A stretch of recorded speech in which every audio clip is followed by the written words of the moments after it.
Уважаеми господин президент на Република България, уважаема госпожо Радева, уважаеми президент на Висшето училище по сигурност и икономика, уважаеми господин ректор на Висшето училище по сигурност и икономика, на днешния ден Висшето училище по сигурност и икономика навършва 20 години от своето създаване. Честит юбилей на нашата алма матер! Празникът е двоен, защото вие, уважаеми абсолвенти, ще получите вашите дипломи като плод на дългогодишния ви ваш труд. Уважаеми господин президент на Република България, уважаема госпожо Радева, уважаеми господин кмет, уважаеми господин областен управител, скъпи колеги, уважаеми гости, роднини, близки, познати, които днес присъстват на нашето мило тържество. Стартирахме от нулата, уважаеми гости, уважаеми колеги. И така като тръгна, както се казва, да няма спиране. От година на година, съобразно всички критерии и изисквания, разбира се, започнахме нашето обучение, което вече е на 20 години на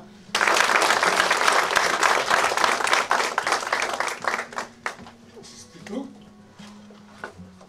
Само няколко думи, докато щакат апарат.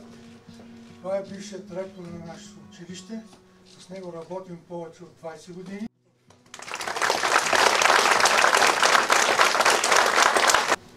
Ще дойде време, след като мине и този конкурс пред май месец, до края на следващата година, ще мога да се оттегля с достоинство и вече да присъствам само на такива тържества. Благодаря ви.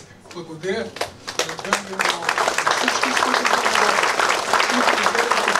с длъжността заслужил професор на Висшето училище по сигурност и икономика ще бъде удостоен току-що професор доктор на историческите науки Трендафил Митев, който има изключителен принос за развитието на колежа с това, че от 10 години води много интересни лекции. Благодаря ви, професор.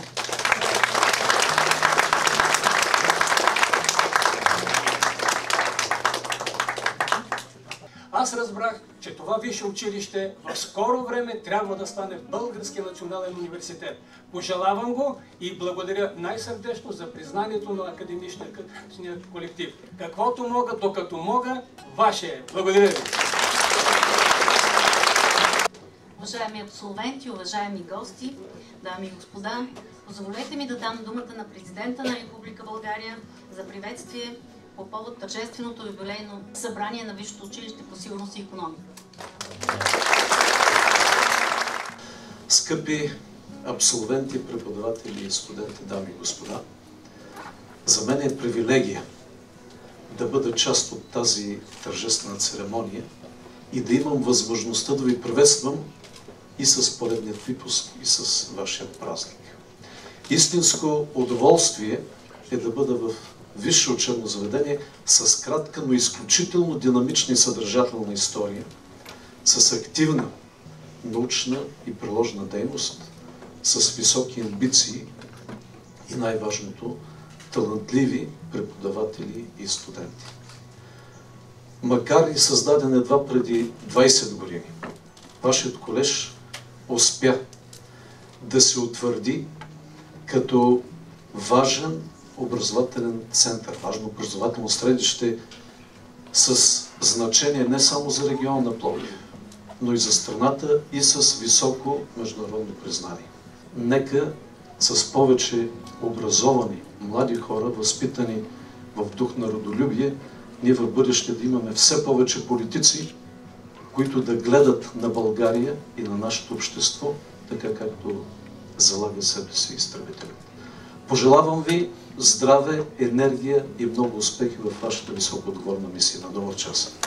По повод 20 годишната от създаването на Висшето училище по сигурност и икономика, Пловдив, за основополагаща роля като ректор и президент за неговото развитие и утвърждаване в национален и международен план, както и за дългогодишен академичен научен принос с високо значение за напредъка на висшето образование в Република България, постановявам да бъде връчен на професор доктор на политически науки Георги Манолов почетен знак на президента на Република България. 4 ноември 2023 г.